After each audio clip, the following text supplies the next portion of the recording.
Friends, मैं देवेन आर्य और आज हम बात करेंगे क्लास 12th की इंग्लिश फ्लेमिंगो के चैप्टर 3 डीप वाटर के सेकंड पार्ट के बारे में। फर्स्ट पार्ट में हमने देखा था कि किस प्रकार विलियम डगलस जो कि इस जो है ऐसे या इस पार्ट के लेखक हैं, उन्होंने अपनी जीवनी में से एक अंश हमको बताया है कि किस प्रकार उन्होंने जल के ऊपर यानी कि पानी के ऊपर अपना जो डर था उससे विजय प्राप्त की।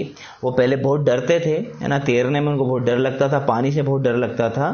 तो YMCA के एक पुल पर, वाशिंगटन जो राज्य है USA का, वहाँ पर YMCA पुल में जाते हैं और वहाँ पर तैरने की प्रैक्टिस करना चाहते हैं, अपने डर को मिटाना चाहते हैं।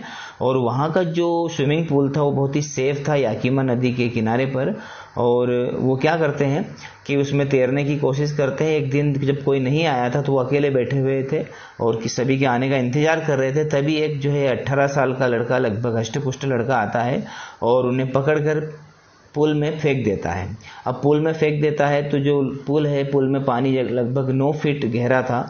तो हमारे जो विलियम डगलस हैं, लेखक हैं, वो 2 या 3 बार नीचे तली में जाते हैं और वापस आते हैं। और जिस बार भी वो हवा मुंह में लेना चाहते हैं, हर बार पानी ही उनके मुंह में जाता है और वो बहुत ही छटपटा रहे हैं, उस पानी से अपने आप को बचाने की कोशिश कर रहे हैं। लेकिन पानी जो पीला पीला सा पानी है वो उनको पूरी तरह डुबाने की कोशिश कर रहा है। और तीसरी बार वो कोशिश करते हैं कि वो तली में जाकर वापस आएँ और बोतल के कारके की तरह एकदम से सरफेस पर आ जाएंगे और किनारे पर पहुंचकर अपने आप को बचा लेंगे।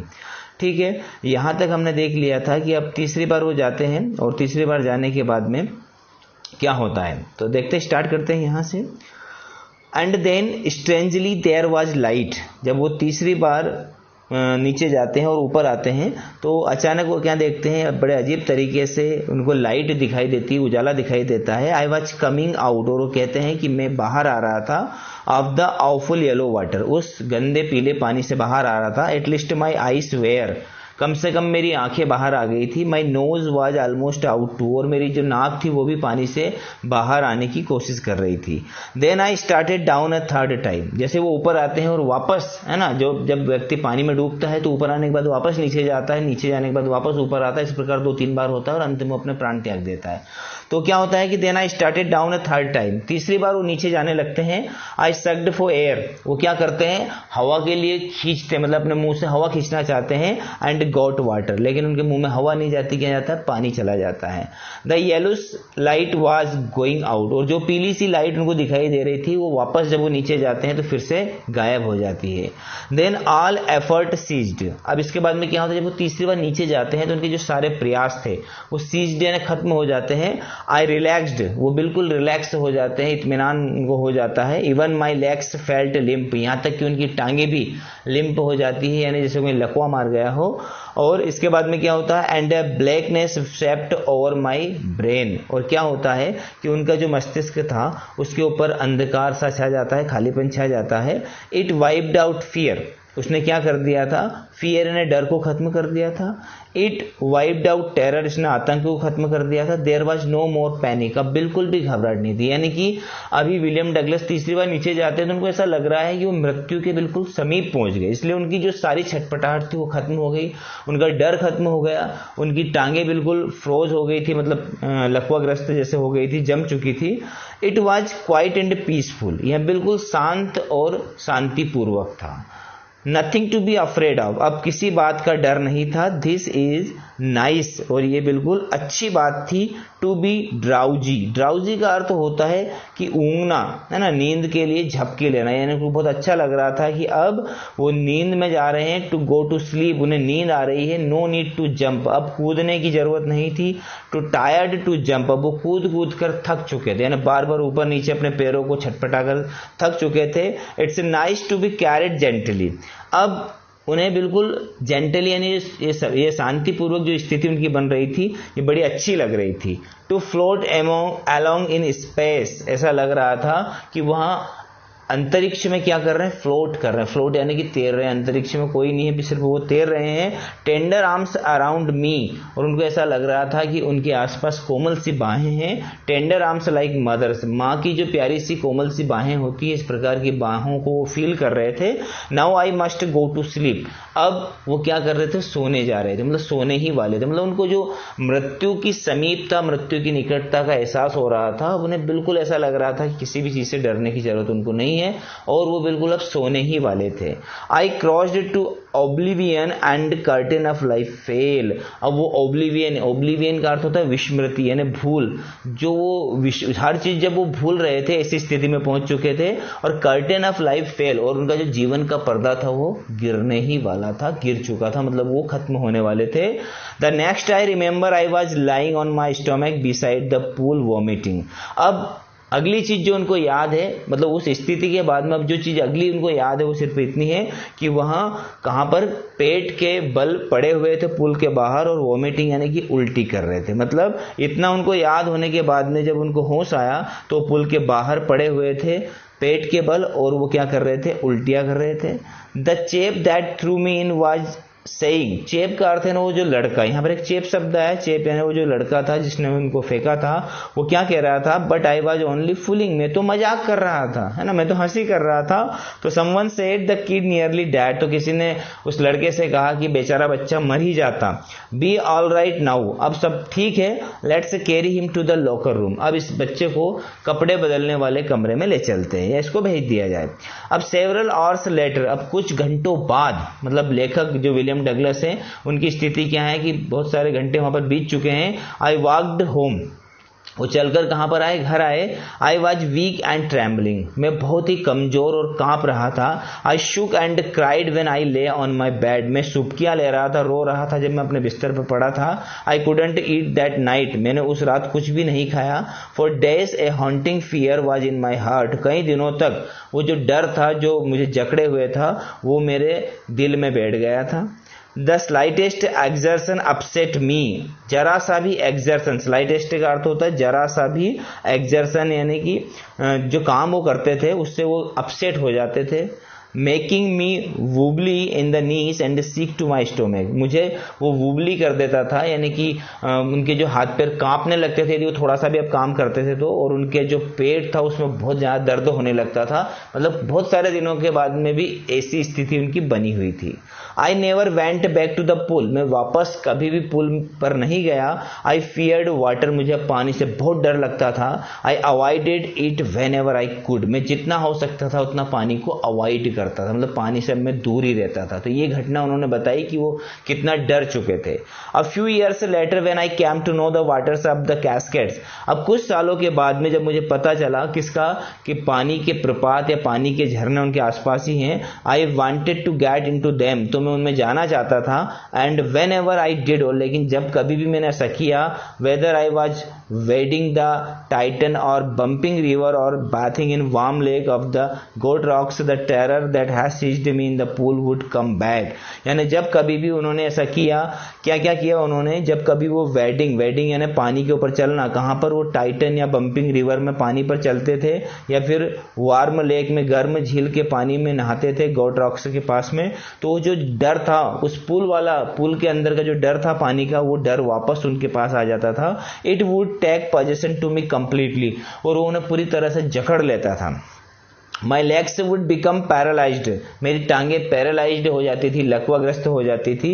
IC horror would grab my heart, IC यानी कि ऐसा डर जो कपकपा दे, बिल्कुल ठंडा कर दे इंसान को, ऐसा डर मुझे जकड़ लेता था। ये उन्होंने अपनी घटना सुनाई कि पानी के कारण जब भी वो पानी के पास जाते थे तो उनकी स्थिति इस प्रकार होती थी। दिस हैंडीकैप यानी ये जो पंगुता थी, अपंगता थी, stayed with me as the years rolled by, कई सालों तक, है ना, मेरे साथ बनी रही। पानी का जो डर था वो कई सालों तक मेरे पास बना रहा। इन कैनियोस ऑफ मैन लेक्स, कैनियोस का अर्थ होता है छोटी छोटी जो तैरती हुई बोट होती है, इसको कैनियोस कहते हैं। तो जब भी मैन लेक्स में वो फिशिंग करने के लिए जाते, फिशिंग यानी मछली पकड़ने के लिए जाते थे, फॉर लैंड लॉक्ड सामन यानी कि एक जगह का नाम है, वहां पर जब भी कभी वो फिशिंग के लिए जाते थे, मछली पकड़ने के लिए जाते थे बोट में। Best fishing in new Hampshire, और न्यू हैम्पशायर में जब भी जाते थे वो बेस फिशिंग के लिए, मछलियों के नाम है अलग अलग तरह के, बेस फिशिंग, है ना।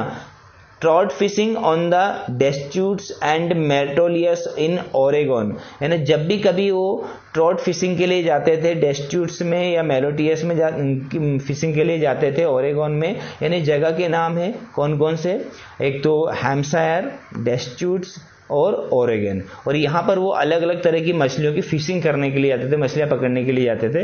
तो जब कभी भी जाते थे fishing for salmon on Columbia, या कोलंबिया में जाते थे, है ना, फिशिंग करने के लिए, at Bumping Lake in the Cascades, या बम्पिंग लेक में जाते थे, झरने के पास जाते थे।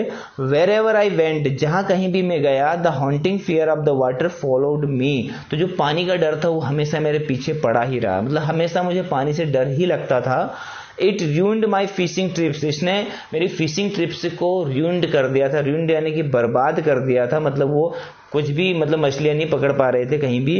Deprived me on the joy of canoeing, यानी कि जो मेरी खुशी थी कैनियोंग की, मतलब उस बोट में बैठकर फिशिंग करने की, उस खुशी को डिप्राइव्ड यानी उसको हटा देते थे, खत्म कर देते थे ये चीज।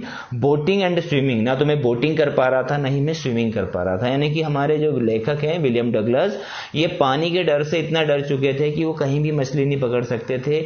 अपने जो जीवन में जो उनके आनंद के पल थे, जो उनको स्विमिंग से, बोटिंग से या फिशिंग से मिल सकते थे, वो सारी चीजें खत्म कर दी थी इस डर ने। I used every way I knew to overcome this fear, मैं वो हर कोशिश करता था कि मैं इस डर को जीत लूं, but it held me firmly in its grip, लेकिन इसने मुझे पूरी तरह से जकड़ रखा था। Finally 1 October I decided to get an instructor and learn to swim, अंततः 1 अक्टूबर को मैंने डिसाइड किया कि मैं तैरने के लिए एक इंस्ट्रक्टर रखूंगा, यानी कि एक जो प्रशिक्षक की मदद से मैं तैरना सीखूंगा।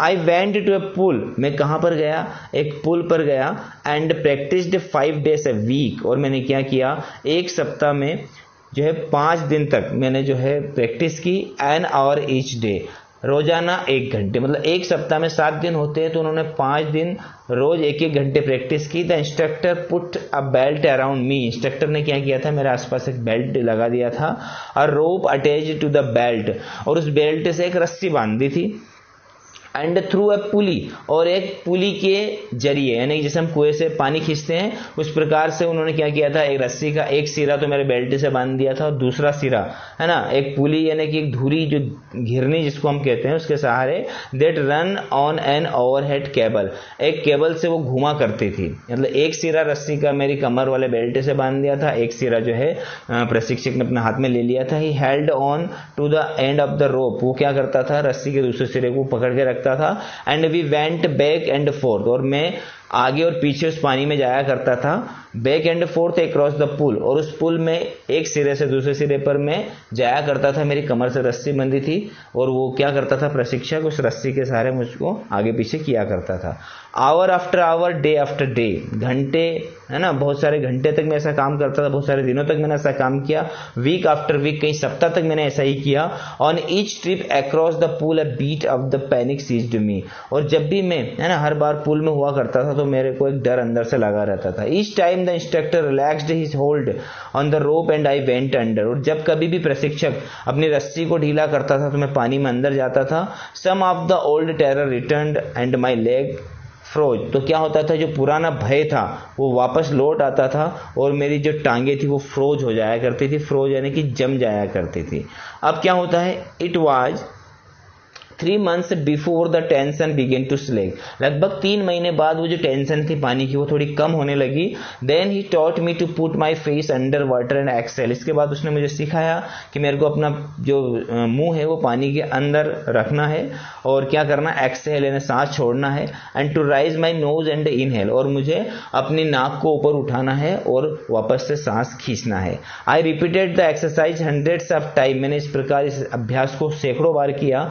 Beat by beat I set part on the panic that seized me when my head went under water, और धीरे धीरे मतलब जो वो डर था, जब भी उनका मुंह पानी के अंदर जाता था तो वो जो डर था वो वापस उनको जकड़ लेता था। Next he held me at the side of the pool and had me kick with my legs, इसके बाद जो प्रशिक्षक था वो मुझे पुल के पास ले गया, उसने मेरे हाथों को पकड़ा और मेरे पैरों को पानी में हिलाने के लिए कहा। Sorry, for weeks I did just that, मैंने कई सप्ताह तक ऐसा किया। At first my legs refuse to work, प्रारंभ में मेरी टांगों ने काम करने से मना किया, मतलब जब हम प्रैक्टिस करते हैं तैरने की तो शुरुआत में टांगे ठीक से कंट्रोल में नहीं रहती है, बट द ग्रेजुअली रिलैक्स्ड, लेकिन इसके बाद वो धीरे धीरे रिलैक्स हो गई। And finally I could command them, और अंततः मैंने उनके ऊपर कमांड प्राप्त कर ली। तो फ्रेंड्स, आई होप आपको लेसन समझ में आ रहा होगा। इस प्रकार के यदि आपको हिंदी एनालिसिस देखने सारे लेसन्स के, मैं सारे लेसन्स के आपका हिंदी एक्सप्लेनेशन करवा रहा हूं, तो आप इस चैनल को सब्सक्राइब करें और बेल आइकन को प्रेस कर दें ताकि आपको नए वीडियो की नोटिफिकेशन टाइम पर मिल जाए। इस वीडियो में इतना ही। अब हम इस लेसन का थर्ड पार्ट देखेंगे, इसमें हम इसको पूरा कर लेंगे। जिसका आपको फर्स्ट पार्ट देखना है तो आप पिछला वीडियो जरूर देखिएगा। और लेसन फर्स्ट और सेकंड की वीडियो मैंने बना दिए, क्वेश्चन आंसर बना दिए, पोइम के बना दिए, सारे वीडियो आपको इस चैनल पर मिल जाएंगे। Thank you very much for watching. धन्यवाद।